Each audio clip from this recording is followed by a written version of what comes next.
evening, everyone, and welcome to the Nick Delinski Show. This is Scott Kerker, along with Metamore head coach Nick Delinski. Coach, kind of a tough game last week. I mean, not so much as score and everything, but you have to take a long, boring drive to Canton, and that's I think that's what kind of makes them a little bit different than other teams, because everybody else is a 10, 15, 20-minute drive. They're an hour away, and it just seems to be almost in a different world almost. Right. We talked about it all week. We talked about it be a BYOE, or Bring Your Own Energy week, knowing that when you get over to Canton, it's a long bus ride. I wouldn't say stale is the right word necessarily, but there's no music. Usually they're not playing music. They've got other announcements they make during that time. So there's no like pump up music or anything like that. You're coming off a practice field to get on the field, and you got your 35 minutes. But so Tuesday we prepped that way, no music at practice. Tried to make it pretty sterile, and force them to find the energy within each other. And I think it worked out for us all right. Yeah. I think things played out pretty well Friday night. But any road game is a little bit different. Just adjusting. Even though kids have been on the road, it's just where are you going to be? What time are we going to get there? We're going to get there too soon. We've been trying to find everything to put it in place versus when you're at home. You pretty much know the schedule is, down to the minute. But otherwise, yeah, I mean, it's a long drive. Coach Elbert likes it. He likes driving over Fulton County. He likes that area. But it's a long drive. It is. The thing about Canton is they're starting to get some pieces together. Down the road, they could be a pretty decent program, and they're going in the right direction. Well, I mean, they're huge. Oh. I mean, they got a bunch of big guys, and their freshman group is all big. The way through. And they got the JV game Monday night. They had a lot of big kids out there too. So, when you talk about do you want big kids or skilled kids, and usually you can build around those big kids and eat time, chew time if you can get enough skilled kids to do things. But no, I think he's doing a lot of really good things. Got a lot of respect for what their coaches do over there. They get the most out of their kids. You're just in a tough spot when you're 580 kids and you're playing schools that are 3 times bigger than you for 3 games on your schedule. They got 3 times bigger between Dunlap, Washington, and Pekin. So that makes it hard. But if they were in a 3A, 4A conference, you're probably looking at a different output, sure. An outcome each week for them. For sure. You went over there though. I thought what your team did, you got them focused early on. I was down on the sidelines. You got them to be focused, and they came out very businesslike. And I thought that first drive, I think it was 5 plays, you were able to punch it in. And you did it in a lot of different ways.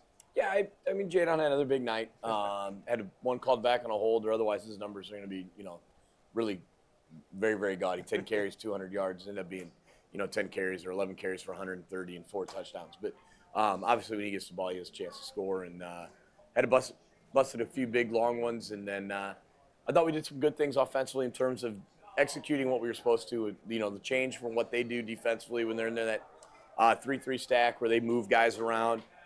We missed a few run-throughs early, which cost us some downs. But we were able to get that kind of corrected and keep moving the football. But I mean, we were pretty excited about what we did offensively, and defensively, I still think we're coming together. For sure. I thought so, too. Other than 2 broken plays, I thought defensively you played pretty well. Well, and that's the thing, and that's what we talked about this week. It's been the big play. We've been able to, for the most part, if teams have to drive, they've struggled to score because we've been really, really good in the red zone. Lots of defense, a lot of goal line stops, a lot of stranded. We got another one right before the end of the half. So those are all important things, but we just like to make sure we take away the big plays. And what we talked about in film was every play counts, because when you get to week 11 or week 9 or week 10 or you got a playoff game, you can't make a mistake, because that mistake might send you home. So we really harped on that Monday of a couple things in which we had opportunities to make plays on their long runs. We just didn't do it, mostly because we didn't stay disciplined with our assignments and who you had. And we knew the quarterback was their biggest threat, and twice we kind of let them go for big ones. And one, Jadon was able to punch one out there in the second half, which was huge. Yeah, that was a big play for us. And Otto, I think he's been there, 10, 11 years? He's been there a while. He's a good athlete. I mean, he ran for 197. Yeah. That's some big numbers. So, those are things that we can continue to work at. Yeah, he's awfully good. But yeah, I thought that Bittner had another nice night for you. I thought Keon Allen had a nice night for you. And I thought Stephen Petrie had a nice night. I mean, we kind of limited Steven a little bit in the run game, mostly because we didn't get into those opportunities we really needed to. Braden Bittner ends up three catches for 160 yards, 161 yards, and 3 touchdowns. We talked about going in that we thought an opportunity to get him a touchdown. Didn't really know it ended up being 3. Steve had connected with him on the big post over the middle of the field on a kind of a waggle action that he was able to take to the house, and then made a real good move on a slant or just out in the flat. Got a one-on-one, kind of made the kid miss, and then I was able to outrun him to the pylon, and the third one, the fade over the top. And Braden catches just about everything he can get his hands on, and he was frustrated. Should have had the 4th one there in the back of the end zone that he just couldn't keep his feet in and secure all at the same time. It was bobbled, and Steven was probably just kept on, just hanging on, trying to find the right window to throw it into. And but Brady was a little frustrated that he didn't get that one. But otherwise, we did a lot of good things. Keon continues to develop, and one thing we keep talking with Keon is you're a big dude. Like, you're 200 pounds plus, and make sure we're running behind our pads. And I think he's starting to really understand what that means. But he had a couple of big carries in the game as well. Yeah, he had. I think he had about a 70-yard run. He had a good long one. Ended up with 120 and change or something yards. But no, he had a good night. And then Mark Ashman kind of finished up in the 4th quarter, and he brings a little something different. He likes contact, that's for sure. Yes. And I was watching him, and we told him in film. I said, I've never seen somebody do so many front somersaults after carrying the ball when he ran into a dude. He just rolls and rolls. So, and as a sophomore, a guy that just keeps finding different ways. He's had a couple of good JV nights on Monday nights. But we know he's a very talented football player, and we got to continue to find ways to get him involved. Yeah, and like you said, Monday night he was something. Monday night against the Canton JV team, he was awfully good. I thought we get a little bit back to the defensive side of the ball. I thought defensively you took a lot of things away from Canton that they kind of wanted to do. They tried to run it between the tackles. Early on, they had a little bit of success, but after that, you shut them down pretty well. When they went into their heavy package, they kind of get into double tights, and they do some of that spinner stuff they've done in the past. I thought we prepared for that very well, and we really locked in on that and pretty much took it away. It was more of the open stuff, and got us in a few bad mismatches in terms of personnel. We were subbing in and out. They did a good job of sneaking one in on us and getting different personnel in when they went into an empty set, and it's when they got the long touchdown pass on. But we can just continue to understand that you got to do your job, and we're getting closer. And it's been this breakdown over one breakdown over another, and that's what our focus has been this week, because we get another good running back quarterback tandem this week with Pekin. Yeah, Benassi's back as a quarterback. Then we'll get into Pekin a little bit after the break, but.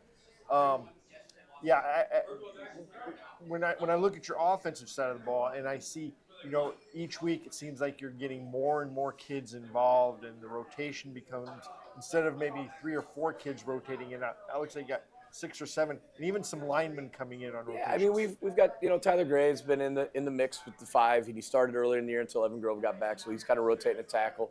But yeah, I mean we got a couple guys with some thumb injuries, so that was a big deal. Jason hurt his thumb again, and Kylan's in a cast, and Caleb Morrison's in a cast. So we got a lot of thumbs that have been broken this year, and so a lot of tennis balls in the offseason, a lot of squeezing. We're going to have to figure something out there. But, yeah, I mean, we got to get more guys involved. Braden Cox is a sophomore that's really talented, plays behind Jason, so he got some good reps, what we call our A-back, that slot receiver. So his more and more gets kind of put on his plate, and the sophomores are the more comfortable they feel, and the more you can get them reps. Live games on Fridays, they become, more comfortable with what their role is. And but we do think we have some guys that can carry the football, and we got 3 guys back there that we really like, and Vinny Rasmussen, who's out with a finger injury that they just keep waiting for it to kind of get the full range back, is another guy that early in the season was a different back than like a Keon or a Jadon. He's kind of in between like a Jadon and Keon, where he's got some speed, but he's a little heavier than and a little denser. But those are the things that we got to continue to develop, because you just never know when the season goes on, who's going to go down or who's what. But Casey Wagner had a nice catch at the end there from Christian Nelson when he came in on a dropout, and Eli Simmons continues to rotate, and he's a reliable guy at every wide receiver spot that we can kind of sneak him in there. So yeah, we just continue to try to develop depth and then, give kids opportunities when they've earned them. You know, one of the things, I'm not sure how you're getting the ball. I haven't gone back and looked, but how you're getting the ball to Caleb Morrison on those 2-point conversions. Is that the double handoff? That's the double handoff. Yeah, okay. it's the double handoff. And you know what? I always thought that, I think it was Zach Garber ran it the best. He was really good at it, and it's all about having the right speed. We don't say you're slow. You just have the right speed for double handoff. Yes. And Caleb Garber had it. Caleb's like 220 pounds, so when he's getting it, he can break a tackle if they're not paying attention. Zach just kind of slow played himself through to get there and take off. And we've talked about that a lot, and he's probably been the greatest double handoff guy we ever had. But Alec Marunk had a lot of success with it too, and he's kind of the same sneaky, just very sly and understood the game of football and knew where to get. And those are the kind of kids that are the best. And Caleb's out there a lot, and he's a really good blocker. So to reward him every once in a while with a 2-point conversion, is the least we can do. And he ran, I think, twice against Canton. Yeah. And you guys run it so well. We've seen it for years, and we still don't know until he's out in the open and he's crossing the line. Yeah, I mean, a lot of times, obviously Jadon draws a lot of eyes.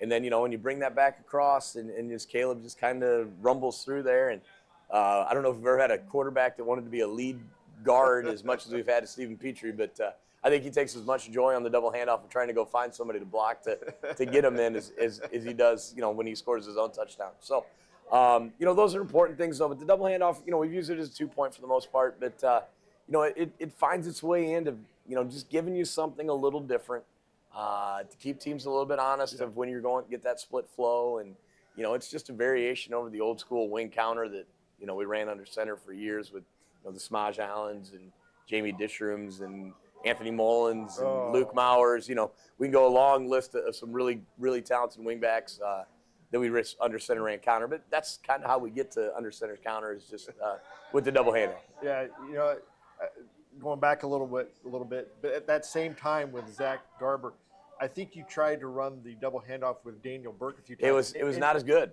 Dan's too fast. Dan's too fast. And maybe they kind of knew Dan was in there and they looked at him more, but nobody ever looked at number 5. They just kind of let him. And number 4, Grant Whittington was okay at it too, but it was more about number 5. 5 was Garber was. Yeah, you're right. He's the best double handoff guy. He's been really good.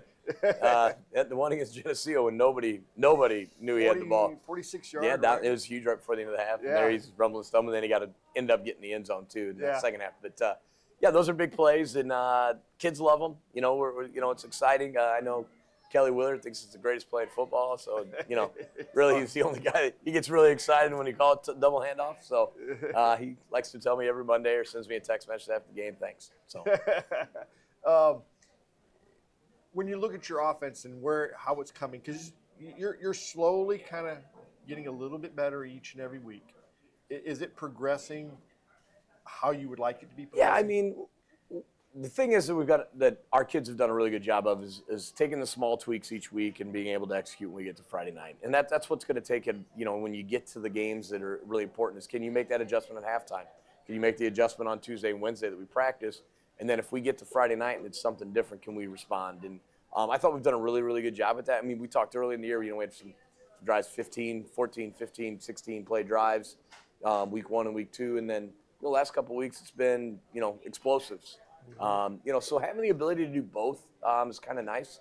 But, we're starting to figure things out. Kylan had a really good early, a couple of big weeks. And then Braden's had a big week. And so receiver-wise, Jason Pickles had a real good week, in there against Morton. So, it just slowly we're kind of building different pieces that we can utilize. And then, it's nice to have that toolbox that you can go to and say, hey, we haven't done this for a while, but, hey, let's bring this back tonight. Or halfway through the game, you're like, hey, this is looking right. And the kids, they're like, oh, yeah, we got that. I know we didn't practice this week, but we're ready for it. So that's where you start to see that maturity and the growth in the offense. And, I think we've done a pretty good job of mixing and throwing the ball when we want to. And I know we can go back to Washington, but I think we learned a lot from the loss in terms of who we are offensively as coaches and then as our kids, too, of trying to figure out where do they fit and what fits best. And, and that's where we had to tweak a few things, get ready for Morton. And, Canton, then we'll see if they're, those adjustments are still getting ready for Pekin.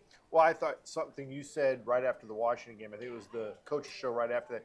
You said, we lost to Washington, and now we have to see if we can prevent that from being 2 or 3 losses. We have to keep getting better, make that a learning experience, and get back on our, a winning way. And I think you've done a great job as coaching staff of making sure that they don't forget it, but that they learned from it. And I think they have, because you don't see anybody getting down. No. We've been really good offensively, I think. Well, and I think the thing is, it offensively and defensively, the coaches, it's focused on what we can do to be better, right? And it's like we can sit there and really grind on the things that didn't go well against Washington, but what can we do to get better, right? So it's all about, do you have a solution? Can you solve the problem? I mean, you can sit and complain about it, and you can look at what we did wrong, we did this and this, but like, what can we do to get better to fix what that was? And were we asking a kid to do something that probably what he couldn't do well? So what can we go back and look at, and where can we put guys in better positions, to be successful? And I think that's what we did as a staff, offensively and defensively, to get us ready, for the rest of the run. And we talk about playing Washington early. Sometimes it's kind of rough, but also it can also guide you for the rest of the year. Win or loss, or win or lose to them, to figure out where you're at and how to fix it. So I think we've done a good job of that. Got another big test, and each week's a big test. Yep. Why don't we take a break? When we come back, we'll talk about your upcoming game against the Pekin Dragons and the rest of the conference. Welcome back to the Nick Delinski Show. Before we go on, like we do always, I want to thank Jake and Sarah for letting us come down here to the grill and do the show from here. Coach, player of the game? Braden Bittner. 3 catches, 161 yards, 3 touchdowns. And I know it takes a lot to get there, but those are pretty big numbers. 161 yards receiving in our program, and any Friday night for anybody is big. And then to cash all those in for touchdowns, it's a pretty special night. So congrats to him, and all the kids were pretty excited for him. Yeah, that was a nice night for the senior. Coach, you got a big upcoming game. It's homecoming this Friday night. You'll play host to the Pekin Dragons. They come in. They came off their biggest win of the year. They beat Morton last week, 21-13. They've lost I guess you could say, their best player in Dylan Anderson. That's a big loss, but they still have some weapons. Yeah, I mean, Dylan's a real good player, for sure. And, basically they kind of 3-headed monster with the quarterback, Dylan, and then their running back. Obviously the thing is, it's been 4 weeks since he's been injured. So I think they made the adjustment to what they need to do offensively without him. Because he's a pretty big important part of what they were. I mean, for sure. They single-handedly almost beat us last year. We came back and tried to make it a game, got close, but he seemed to have an answer for every answer we had. So it's a big loss, but it is. When it's 4 weeks out now, you start to make the adjustment of understanding, what their offense is now and who can replace him and what they can do. And they've used 7, the running back, pretty much all over the place now. So he's kind of been in the backfield, he's been out a wide receiver, but he's definitely a playmaker that we have to keep our eyes on. And Benassi's a all conference level, all area type quarterback that, we'll have a lot on our plate to handle him as well. Yeah, he's a really good thrower, maybe the best thrower that we've seen. Yeah, we've seen, it's hard to say, but we've seen, 4 really good quarterbacks, since, week 2 and LP but we've seen a little bit different each one, right? LP kind of have the whole package, and I think Benassi's probably the closest to the whole package. Not as big, obviously, but he is probably a little more accurate throwing. I mean, he's a senior versus a sophomore. Those sort of things, definitely he has the advantage of. But yeah, he's an accurate passer. He's a weapon running, especially in scramble situations. They do some quarterback run. He's not the big, power quarterback, like a Stephen Petrie, the kid from LP, or a kid from Morton. But no, he's definitely probably similar to the Canton kid, where he's a little bit lankier, but he's got good speed once he gets in the open field. So we got to make sure we contain him and understand where he's at in their option games. They like to run a lot of jet option, which we saw a little bit this week. So I'm sure we'll see a little bit more of it this week. Yeah. Defensively, well, first off, before we get to their defense, offensive line, they're another team that's just huge up front. Yeah, they're pretty big across the board, and not that that's anything new for what Pekin guys are. They're big kids, and we'll match up relatively well with who we got. We got a couple guys that can rotate through and keep those guys fresh. And Coach Herring and the crew got a good plan of what you don't want to do is just sit in front of those guys because they get your hands on you, then they're going to move you. But we'll try to move them around a little bit and create some angles and slants and create some gap situations for them that they'll struggle with. But yeah, I mean they're big up front offensively, and then two good wide receivers, and it's the middle line and it's another good team that we're going to face offensively. How are they defensively? They're not as big defensively in general, but another odd front that we've seen now a couple weeks in a row. Two big inside linebackers, and then their probably their secondary is probably what they kind of hang their hat on. They got 3 guys back that have played over the last 2 years, and their outside linebacker, one of them's back. So that's kind of where they probably hang it. But they've given up some points, and then they've got some really good weeks where they haven't given up any. 13 points to Morton, and then earlier in the year they didn't give up a bunch of points week 1. So. It's an opportunity for us to continue to grow offensively, but we'll have to line up and we have to execute. And if we can get our big guys to get a little bit of movement, then we'll feel pretty good about ourselves. You look around the state and you look into that 4A bracket. What's sticking out? To say that I really looked at it, I probably would be a lie. I mean, the word is it's we're 4A and probably gonna head north. It's kind of what Kelly Willard's told me and what he's kind of looked at it here and there and. And you head up north and you're looking at Montini's and you're looking at Morris and you're looking at Rochelle's in the 4A group. And then if you head south, you're looking at Sacred Heart Griffin, you're looking at Rochester. Breeze Central is another one from deep south that's having a real good year. And so we still got a ways to go to get there. Oh, yeah. So, in terms of how it's all going to shake itself out and what that number is going to be and where everybody's going to be at, I'm pretty sure we're 4A. That's about the only thing I do know with our enrollment numbers being, 870 something now. And but yeah, I think that's where we're going to end up sitting. But each week's a big week to get to 1-0 to get to a different number in your win column because that's really going to play a big part of when you get into seeding time. And a lot can change in 4 weeks. Without a doubt. Joliet Catholic is going to be definitely a 6A school this year or whatever they're going to be. But they're 1-4. I know. And they're ranked number 9 in we've in seen 6A. That before. So I'm glad that we're not staring at that situation. Ooh. But they still got a couple tough ones left, but